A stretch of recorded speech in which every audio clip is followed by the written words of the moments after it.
سورہ النساء، حوالہ احسن البیان، آیت 34۔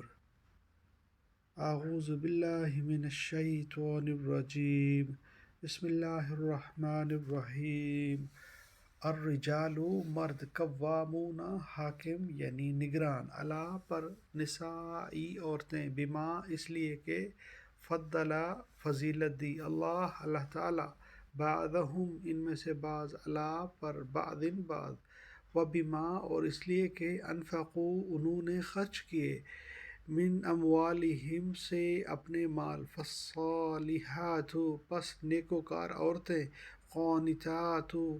تابع فرمان، حافظات نگہبانی کرنے والیاں، للغیب پیٹھ پیچھے، ما اس سے جو حفظہ حفاظت کی، اللہ تعالیٰ، واللاتی اور وہ جو، تخافون تم ڈرتے ہو، نشوزہن ان کی بدخوئی، فعظوہن پس امن کو سمجھاؤ، فہجروہن اور ان کو تنہا چھوڑ دو، فی المضاجع خواب گاہوں میں،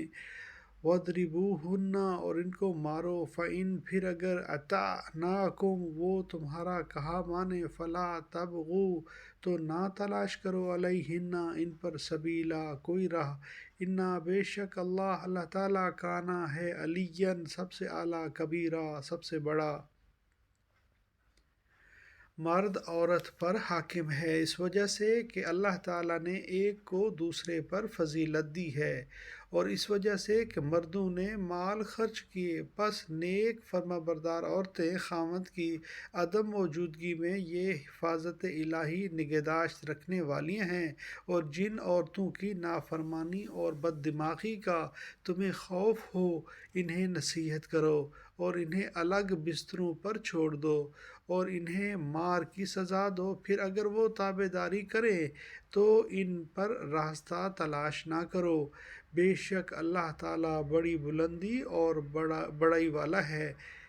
اس میں مرد کی حاکمیت و قوامیت کی دو وجہیں بیان کی گئی ہیں۔ ایک مردانہ قوت و دماغی صلاحیت ہے جس میں مرد عورت سے خلقی طور پر ممتاز ہے۔ دوسری وجہ جس کا مکلف شریعت نے مرد کو بنایا ہے اور عورت کو اس کی فطری کمزوری اور مخصوص تعلیمات کی وجہ سے جنہیں اسلام نے عورت کی عفت و حیا اور اس کے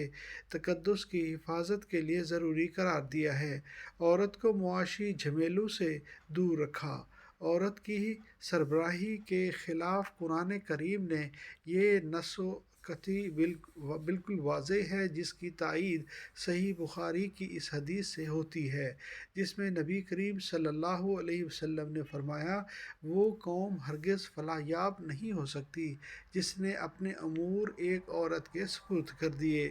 نافرمانی کی صورت میں عورت کو سمجھانے کے لیے سب سے پہلے وعظ و نصیحت کا نمبر ہے، دوسرے نمبر پر ان سے وقتی و عارضی علیحدگی ہے، جو سمجھدار عورتوں کے لیے بہت بڑی تنبیہ ہے۔ اس سے بھی نہ سمجھے تو ہلکی سی مار کی اجازت ہے، لیکن یہ مار وحشیانہ اور ظالمانہ نہ ہو جیسا کہ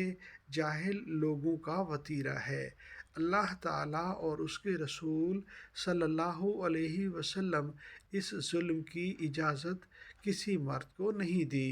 اگر وہ اصلاح کر لے تو پھر راستہ تلاش نہ کرو، یعنی مار پیٹ نہ کرو، تنگ نہ کرو یا طلاق نہ دو۔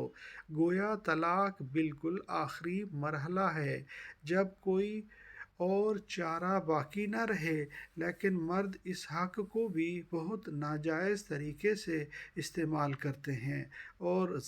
ذرا سی بات میں فوراً طلاق دے ڈالتے ہیں اور اپنی زندگی بھی برباد کرتے ہیں، عورت کی بھی اور بچے ہوں تو ان کی بھی۔ صدق اللہ العظیم۔ اللہم صلی علی محمد وعلی آل محمد کما صلیت علی ابراہیم وعلی آل ابراہیم انک حمید مجید، رب ارحمہما کما ربیانی صغیرا، آمین یا رب العالمین۔